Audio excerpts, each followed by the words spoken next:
Channel నేను మీ మాధురి. ఇలాంటి వాళ్ళని ఆ దేవుడు కూడా మార్చలేడు అని చెప్పేసి అంటూ ఉంటారు జనాలు. ఎవరిని అంటే పట్టాలు తప్పి కింద పడిపోయినటువంటి రైలు బండిని కూడా మరలా తిరిగి బాగు చేసి మరలా సరిగ్గా నడవగలిగేటట్టు చేయొచ్చు. కానీ తమ తెలివి తక్కువతనంతో ఎంత చెప్పినా వినకుండా పిచ్చి చేష్టలు చేసి కావాలని చేతులారా తమ బతుకు బండిని ఎవరైతే పాడు చేసుకుంటూ ఉంటారో అలాంటి వాళ్ళని ఆ దేవుడు కూడా రక్షించలేదు, ఆ దేవుడు కూడా ఏం చేయలేడనమాట. ఇలాంటి వాళ్ళ కోసమే అంటూ ఉంటారు, ఆ దేవుడు దిగొచ్చినా కూడా ఇలాంటి వాళ్ళ విషయంలో ఏమీ చేయలేరురా బాబు అని చెప్పేసి కొందరిని చూసినప్పుడు అంటూ ఉంటారనమాట. ఖచ్చితంగా ఇలాంటి వాళ్ళు మీకు కూడా తారసపడే ఉంటారనమాట. చాలామంది ఇంత పెద్ద ప్రపంచంలో ఇలాంటి వాళ్ళు కోకొల్లలు ఉంటారనమాట. అంతెందుకండి, మనం మూవీకి వెళ్ళిన ప్రతిసారి కూడా అక్కడ ముందే మనకు యాడ్స్ వేసి మరి పొగ తాగుట హానికరం అని చెప్తారు. కానీ పొగ తాగడం ఎవరు మానుతున్నారు చెప్పండి?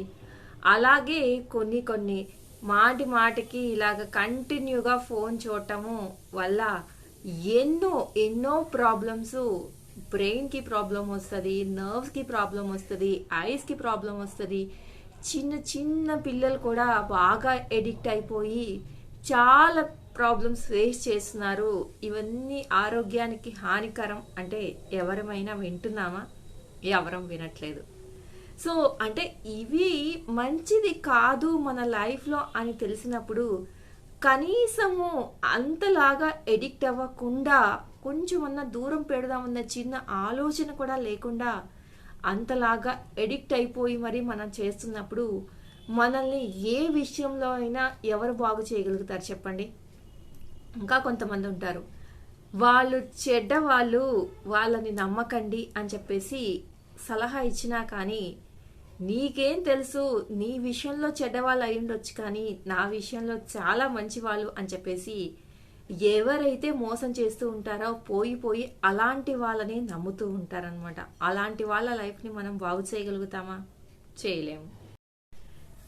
కాబట్టి మన ముందు ఎన్ని మంచి ఆప్షన్స్ ఉన్నా, ఇప్పుడు మన లేడీస్ ఉన్నాము, మ్యాక్సిమం అందరూ ఒక స్టేజ్కి వచ్చాక ఇలా యోగా చేసుకోండి, ఇలా ఈ మధ్య కాలంలో అందరం కూడా డిప్రెషన్ అని ఇలా సైకియాట్రిస్ట్ దగ్గరికి పరిగెత్తకుండా ఇంట్లోనే ఉండి ఇలా చేయండి అలా చేయండి అంటే వాటికి టైం కేటాయించట్లేదు. కానీ ఈ మొబైల్ చూడటానికి టైం దొరికితే రీల్స్కి వీటన్నిటికి కూడా మనం ఎలాగా ఎడిక్ట్ అయిపోతున్నామో అలాగా ప్రతి ఒక్కళ్ళే ఉన్నారు ఈ ప్రపంచంలో అంటే కాదు, చాలామంది ఇంక్లూడింగ్ మీ ఆల్సో చాలామంది ఉన్నాం అనమాట ఇలా చెయ్యొద్దు అన్న పనులు చేయటం అనమాట. సో అలాంటప్పుడు తప్పెవరిది? మనదే అవుతుంది. చేతులారా మన లైఫ్ని మనం స్పాయిల్ చేసుకొని, మన ఆరోగ్యాన్ని మనం స్పాయిల్ చేసుకొని హాస్పిటల్స్ చుట్టూ తిరుగుతూ దేవుడు నా దగ్గర లేడు, నాకే ఇన్ని కష్టాలు ఇస్తున్నాడు అని చెప్పేసి చిన్నగా బ్లేమ్ మొత్తం తీసుకెళ్ళి ఆ దేవుడి మీద వేసేస్తూ ఉంటాము, మన కర్మ మీద వేసేస్తూ ఉంటాము, మన టైం మీద వేసేస్తూ ఉంటాం అనమాట. కానీ తప్పు ఎక్కడుంది అని మాత్రం ఎప్పుడూ ఆలోచించాం. ఒకసారి ఆలోచించండి. ఇదంతా మన లైఫ్ మన చేతుల్లోనే ఉంది, మన లైఫ్ని మనమే బాగు చేసుకోవచ్చు అనమాట.